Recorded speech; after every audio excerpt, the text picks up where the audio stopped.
Shalom, selamat pagi bagi kita sekalian.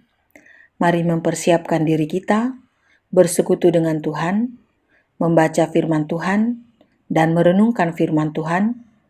Hari ini Sabtu 2 April 2022 dari Injil Yohanes pasal 11 ayat 45 sampai ayat 57.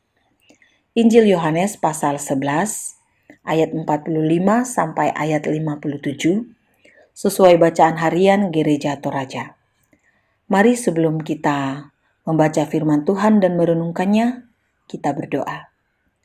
Ya Tuhan, kami berterima kasih kepadamu. Saat ini kami telah sedia mendengar firman-Mu, kami telah sedia merenungkan firman-Mu. Ya Allah Roh Kudus, terangilah hati kami dan pimpinlah kami, supaya kami dapat memahami arti dan makna firman-Mu dalam seluruh kehidupan kami. Di dalam nama Yesus Kristus, kami berdoa. Amin. Firman Tuhan dari Injil Yohanes pasal 11, ayat 45 sampai ayat 57 berbunyi, Persepakatan untuk membunuh Yesus.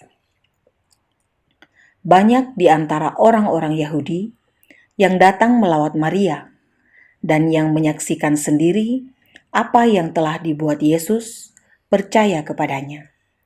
Tetapi ada yang pergi kepada orang-orang Farisi dan menceritakan kepada mereka apa yang telah dibuat Yesus itu.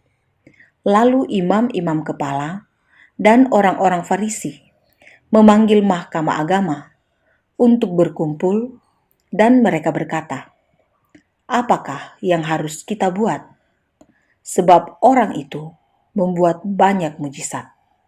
Apabila kita biarkan dia, maka semua orang akan percaya kepadanya, dan orang-orang Roma akan datang dan akan merampas tempat suci kita serta bangsa kita." Tetapi seorang di antara mereka, yaitu Kayafas, imam besar pada tahun itu, berkata kepada mereka, "Kamu tidak tahu apa-apa, dan kamu tidak insaf, bahwa lebih berguna bagimu jika satu orang mati untuk bangsa kita daripada seluruh bangsa kita ini binasa." Hal itu dikatakannya bukan dari dirinya sendiri, tetapi sebagai imam besar pada tahun itu, ia bernubuat bahwa Yesus akan mati untuk bangsa itu, dan bukan untuk bangsa itu saja, tetapi juga untuk mengumpulkan dan mempersatukan anak-anak Allah yang tercerai-berai. Mulai dari hari itu, mereka sepakat untuk membunuh dia. Karena itu, Yesus tidak tampil lagi di muka umum di antara orang-orang Yahudi. Ia berangkat dari situ ke daerah dekat padang gurun, ke sebuah kota yang bernama Efraim, dan di situ ia tinggal bersama-sama murid-muridnya. Pada waktu itu, hari raya Paskah orang Yahudi sudah dekat, dan banyak orang dari negeri itu berangkat ke Yerusalem untuk menyucikan diri sebelum Paskah itu. Mereka mencari Yesus, dan sambil berdiri di dalam bait Allah, mereka berkata seorang kepada yang lain, "Bagaimana pendapatmu? Akan datang jugakah ia ke pesta?" Sementara itu, imam-imam kepala dan orang-orang Farisi telah memberikan perintah supaya setiap orang yang tahu di mana dia berada memberitahukannya agar mereka dapat menangkap dia. Amin, firman Tuhan. Bacaan kita ini diberikan judul renungan, Kematiannya adalah anugerah bagi semua. Sangat menarik membicarakan sesuatu hal yang belum pernah terjadi sebelumnya, yang seolah-olah tidak masuk akal, tetapi benar-benar terjadi dan nyata. Di bagian sebelumnya bacaan ini, atau di ayat sebelumnya, diceritakan tentang Lazarus yang sudah tidak bernyawa lagi. Namun, oleh kuasa Yesus, Lazarus dibangkitkan. Mujizat yang dilakukan Yesus ini menarik perhatian semua orang yang hadir pada saat itu. Oleh mujizat itu, ada yang menjadi percaya pada Yesus. Tetapi ada pula yang pergi menjumpai orang Farisi, lalu menceritakan segala sesuatu yang telah dilakukan oleh Yesus. Rupa-rupanya, mujizat kebangkitan Lazarus seolah-olah menjadi ancaman bagi orang-orang Farisi dan ahli-ahli Taurat. Kebangkitan orang mati itu ada dan terjadi oleh kuasa Yesus. Itulah yang dialami oleh Lazarus di ayat sebelumnya, yang dianggap menjadi ancaman bagi orang Farisi karena ada ketakutan bahwa pengikut Yesus akan semakin banyak. Bahkan ada ketakutan bahwa orang-orang Romawi akan melihat semua itu dan menjadi ketakutan bagi orang-orang Farisi dan ahli-ahli Taurat yang lebih memikirkan kepentingan mereka sendiri dan untuk keuntungan mereka sendiri.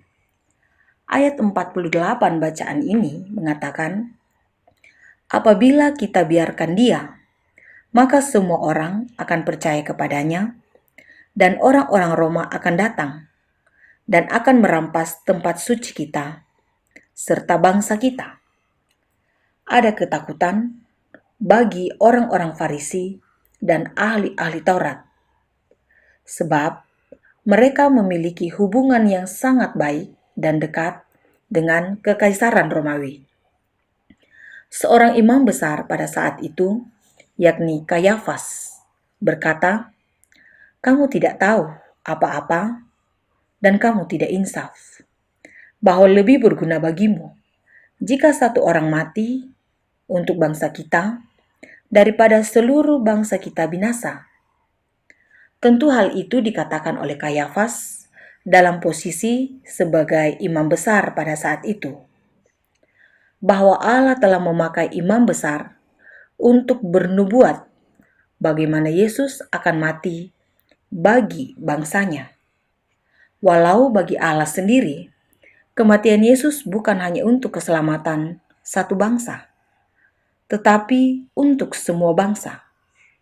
Sehingga dapatlah dikatakan, jika kematian Yesus adalah anugerah keselamatan bagi semua bangsa, tanpa pengorbanan Yesus, tanpa kematian Yesus, tentu keselamatan dari Allah juga tidak akan terjadi bagi dunia ini. Hanya oleh kematian Yesus dan kebangkitan Yesus, keselamatan dialami dan terjadi bagi umat yang percaya kepadanya. Di satu sisi, ada rencana dari orang-orang Farisi dan ahli Taurat, serta imam-imam untuk membunuh Yesus.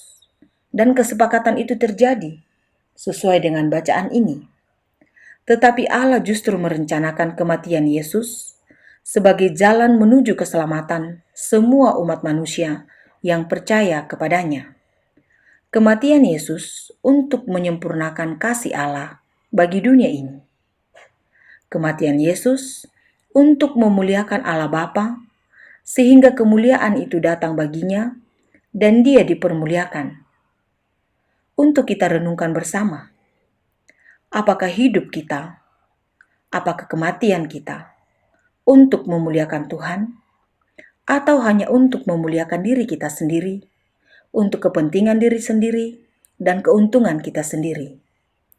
Dan oleh kematian Yesus, tidak ada lagi perbedaan antara orang Yahudi dan non-Yahudi. Yang tercerai-berai pun akan dipersatukan. Di hadapan Tuhan, tentu semua orang sama. Demikian pula dalam seluruh kehidupan kita.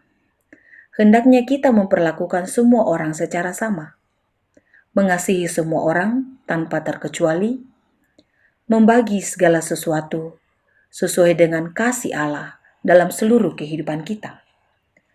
Di dalam Yesus Kristus, kita semua sama. Tidak ada yang berbeda.